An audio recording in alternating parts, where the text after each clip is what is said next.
Edgardo Mondolfi Gudat, historiador internacionalista, miembro de la Academia Nacional de la Historia, director de la Escuela de Estudios Internacionales de Universidad Metropolitana. Voy a empezar por los recuerdos que tengo respecto al hecho de que mi adolescencia, esos años entre los 15 y los tempranos 20, coincidieran con el gobierno de Luis Herrera. Es decir, como en esos años de mi despertar respecto a la literatura, a la política, pude percibir cosas propias durante el quinquenio que siempre me marcaron y siempre fueron un recuerdo perdurable.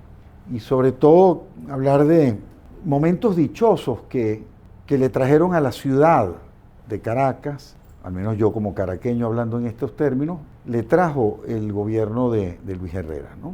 En primer lugar, un recuerdo vívido fue la inauguración del sistema de metro de Caracas. Para una ciudad que hasta ese punto, y lo seguiría siendo después a su manera, una ciudad caótica desde el punto de vista del tránsito vehicular, de congestión urbana, esta era una ciudad que anhelaba desde hacía mucho tiempo tener un sistema de transporte subterráneo. Proyecto que se inició al menos en planos durante el primer gobierno de Rafael Caldera, con el apoyo del Banco Mundial, y nunca llegó a ninguna parte, o sea, nunca se concretó el proyecto, y que durante el gobierno de Luis Herrera, y justamente en asociación con la empresa francesa que tuvo a su cargo hacer el sistema en su primera etapa, los caraqueños disfrutamos de lo que iba a ser, primero, una forma distinta de desplazamiento en la ciudad, pero además de eso, de pronto advertir que los caraqueños, al no más bajar al subterráneo, cambiábamos de hábitos, nos hacíamos mucho más ciudadanos que en la superficie. Es decir, se desarrolló inmediatamente una cultura de devoción o de respeto hacia el metro, hacia sus señalizaciones, lo que había que respetar en términos de normas, y además la modernidad del sistema metro. Realmente eso es un gran recuerdo que yo tengo de parte de la gestión del presidente Herrera. Otro que tengo es el de los Juegos Panamericanos, que si mal no recuerdo fueron en el año 82. La ciudad vivió ese furor y me acuerdo además lo que significó la instalación de las villas olímpicas, el despliegue por toda Caracas de los certámenes deportivos, porque los hubo en distintos cosos en la ciudad. Se construyeron además facilidades deportivas para los eventos y las competencias. Ese es otro gran recuerdo que tengo. Uno tercero, y que perdura hasta el día de hoy, que se hizo hábito de los caraqueños y nadie nos lo va a poder quitar, es la clausura dominical de la Cotamil, que eso fue una iniciativa de Charles Brewer, si mal no recuerdo, Ministerio de la Juventud, y eso de incorporar al Ávila como un pulmón dominical, en una ciudad que también nos quejábamos de la necesidad de que tuviese mayores respiraderos por su configuración de valle, por su crecimiento, por el smog, por la contaminación, por lo que fuere. Fue algo que realmente nos marcó mucho a todos los caraqueños, ese espacio que después se ha reproducido en otras grandes avenidas de Caracas, pero ese fue el primero, y además de eso persiste hasta el día de hoy. Luego el Teresa Carreño, lo que significó la construcción e inauguración del Teresa Carreño. Si bien yo no asistí al famoso concierto inaugural que se interpretó la cantata criolla del maestro Esteves, a partir de allí, que coinciden con esos años en que uno empieza como a terminar de modelar sus gustos musicales, de haber ido a óperas, de haber ido a conciertos, de haber ido a ballet en el teatro, Teresa Carreño. No solamente la belleza del teatro como tal, sino toda esa parte complementaria de obras de arte que Sotos y Cruz Diez, que formaron parte del complejo y que le dio ese sentido de enorme modernidad para la década de los 80, comparado a otros teatros líricos, o en general teatros para las artes musicales en el resto de América del Sur. Y algo que también conservo como un recuerdo muy marcado de esos años de 15, 19 de ir al Teresa Carreño, es haber visto con inmensa frecuencia al presidente Herrera en el palco presidencial. Como este es un país que a veces tiene sus infelicidades, recuerdo que no faltó quien dijera, el presidente no tenía otro oficio que ir al teatro, ¿no? Cosa muy mal entendida de lo que significaba la presencia de él allí. era un ejercicio de pedagogía. O sea, ver al presidente y era un ejercicio de pedagogía. Era un ejercicio de fomento a la apreciación artística.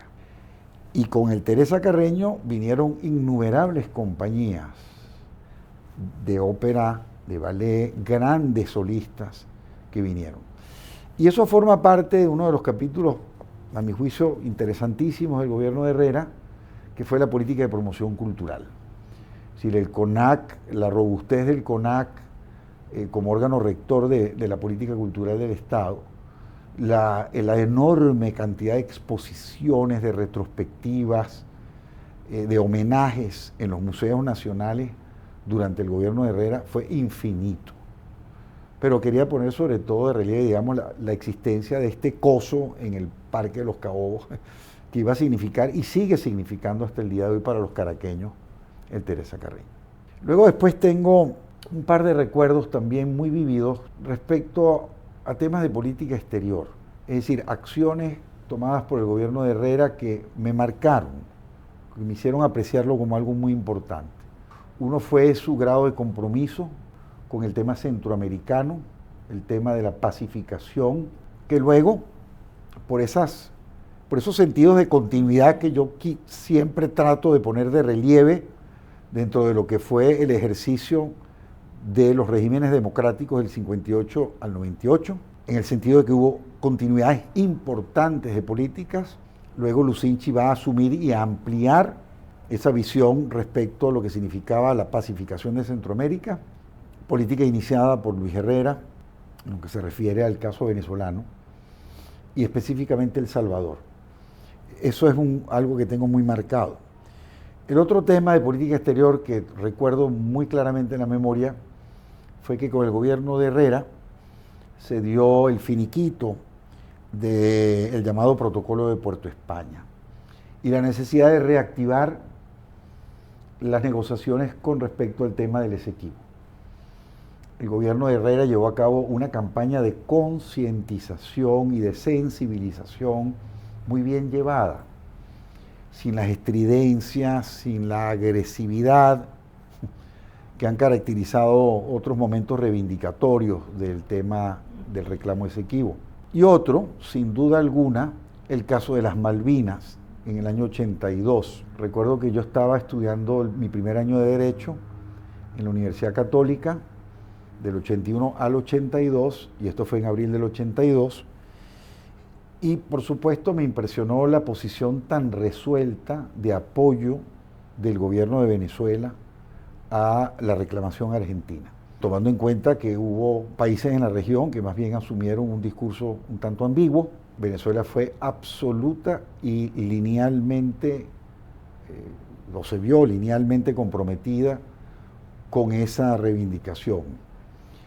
Y sobre todo que nos tocó a los venezolanos seguir de cerca las incidencias de la guerra, por el grado además de compromiso y de involucramiento que tuvo el activismo venezolano, en este caso en lo que significó inmediatamente llevar el caso argentino a los foros regionales e internacionales en respaldo a ese reclamo histórico territorial, ¿no? Yo en realidad vengo a conocer al presidente Herrera después de haber ejercido él la presidencia.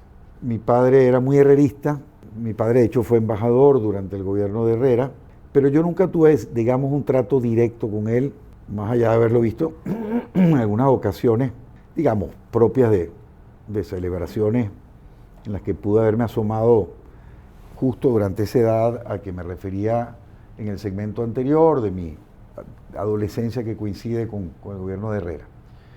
En realidad, luego yo de graduarme en la universidad y ya tratándose del gobierno número 2, el segundo gobierno de Carlos Andrés Pérez, se instituye una comisión celebratoria del bicentenario de José Antonio Páez. Y durante los inicios del segundo gobierno de Pérez y a lo largo del resto de la gestión, estuvo al frente de Monteabel Editores mi amigo, escritor, profesor Rafael Arraiz Luca, quien propuso mi candidatura, se la propuso al presidente Herrera, quien había sido nombrado por el presidente Pérez para presidir esa comisión, a fin de que entre las distintas actividades previstas, Monte Ávila se hiciera cargo de editar una colección llamada Biblioteca del Pensamiento Venezolano José Antonio Páez. Aquí quiero poner de relieve algo bien interesante. Pérez era el presidente, designa a un expresidente como Luis Herrera al frente de la comisión, pero además, tanto Pérez como Luis Herrera eran realmente dos presidentes que se habían interesado mucho en la trayectoria de Páez. Y probablemente mucha más gente lo recuerde a Herrera por ello y no tanto a Pérez. Pero Pérez escoge atinadamente a Luis Herrera para que presida la comisión. Y el propósito era precisamente articular una serie de iniciativas para hacer una revaloración de lo que había sido la actuación de las presidencias constitucionales de Páez. Y a mí me tocó trabajar muy de cerca con el presidente Herrera en lo que se refería a la confección de la Biblioteca del Pensamiento Político Venezolano, porque yo tenía que sentarme con él a escoger y seleccionar no solamente a los compiladores de cada volumen, sino luego hacer una revisión de los textos escogidos con él. Y estuvo Inés Quintero, estuvo Elías Pino Iturrieta, para nombrar a algunos de los compiladores de algunos de los volúmenes, porque hicimos un recorrido que comenzó con Bolívar y terminó en el profundo siglo XIX venezolano. La idea de la colección era recoger la riqueza del pensamiento político venezolano. Ahí fue donde yo descubrí a un Luis Herrera distinto, en la intimidad del trato, de trabajar codo a codo en estas selecciones de textos y lecturas. Me di cuenta de lo asombrosamente culto que era Luis Herrera. Lo asombrosamente culto. Algo que ya yo sabía de alguna manera de antemano, pero su nivel, su capacidad y conocimiento de la historia venezolana me sorprendía. En eso fue muy meticuloso él, en hacer observaciones sobre tales o cuales textos escogidos de Miranda, de Páez, de Bolívar, de los liberales venezolanos, de los conservadores venezolanos, y fue una gratísima experiencia con él. En medio de este proceso, así que recuerde otras iniciativas en las que él estuvo involucrado también como autor. La agencia publicitaria Ars publicó un espectacular libro sobre Páez que trajo incorporado un ensayo del propio presidente Herrera, uno mío, de varios autores venezolanos, Alfredo Bulton, etc. Y de modo que él, durante ese periodo del año 90 al 92, que fue el tiempo en que duró toda la actividad conmemorativa, hizo grandes contribuciones, se dedicó mucho a escribir sobre Páez. Y recorrimos el país, además en foros, en coloquios sobre el tema de la presencia de Páez en el imaginario venezolano, el Páez presidente, el Páez como fenómeno de apego popular dentro del imaginario venezolano. Y por supuesto uno de los momentos, digamos, singulares de todo esto, de esta conmemoración, fue el discurso que él dio a propósito del Bicentenario. Así, él le tocó dar un discurso en el Panteón Nacional que se le recuerda como de los grandes discursos del presidente Herrera, que es otro aspecto por el cual hay que recordarlo, no solamente por lo culto que fue su manejo de la palabra, su manejo del idioma, su capacidad para escoger la palabra apropiada. Esos fueron todos aspectos que a mí me impresionaron mucho, y sobre todo porque me permitió gozar de una intimidad con él, de sentarme a conversar con él, de escoger las lecturas que íbamos los textos que íbamos a compilar, y en esos intercambios que daba lugar a conversaciones sobre el tema de la historia venezolana, yo me quedaba sorprendido de los kilómetros de lecturas recorridos por Luis Herrera. Cuando yo hablo de ese recuerdo de los kilómetros de lectura, que era un hombre siempre que estaba leyendo, nosotros íbamos en el automóvil de él al interior, a algunos de estos foros o coloquios sobre Páez, y él iba leyendo al lado mío. Y lo que más me impresionaba es que el piso del carro estaba repleto de libros, casi no podía pisar porque estaba repleto de libros. Esos son recuerdos realmente imborrables que tengo. Y su calidez humana, su humildad, su calidez en el trato y la confianza que tuvo en mí de incorporarme como editor de esta colección. Absolutamente, era tan buen lector de poesía como capaz de ser hacer grandes apreciaciones sobre las artes plásticas, tener un gran dominio de la historia venezolana y no venezolana, ser un gran lector de biografías. O sea, lo recuerdo recorriendo géneros, recorriendo títulos asombrosamente. Yo creo que en parte él sintió que, para sentir un poco el pulso popular, Luis Herrera nunca exhibió ese costado. Siempre fue un hombre que trató de ofrecer una visión mucho más, digamos, telúrica en su forma de hablar, el uso muy frecuente de refranes, como un vehículo para encajar con ese receptor que él sentía que era el país. Y de alguna manera nunca dio a entender que él era ese otro, ¿no? Y ese otro lo descubrí yo después. Con el bagaje que él tenía, él se había podido permitir hacer un derroche de pedantería y incluso hasta de propinarle desplantes al país recurriendo a cultismo, vamos a decir. No, lo contrario, él nunca exhibió ese costado, nunca lo exhibió. Yo creo que Luis Herrera es un presidente que perdura en el imaginario venezolano, yo sí creo, por referencias que uno escucha, por momentos y episodios, quizás incluso esa misma estampa, esa misma imagen, hace que la gente lo recuerde mucho, de alguna manera, ¿no? Claro, no se trata en este caso, y lo merece, de hacer una valoración histórica de lo que significó su gestión, porque tuvo cosas notables, sino esa parte, digamos, más bien de cómo lo recuerda el país. Lo recuerda como el presidente cálido, el presidente con llegada a la gente, de refranes muy ocurrentes,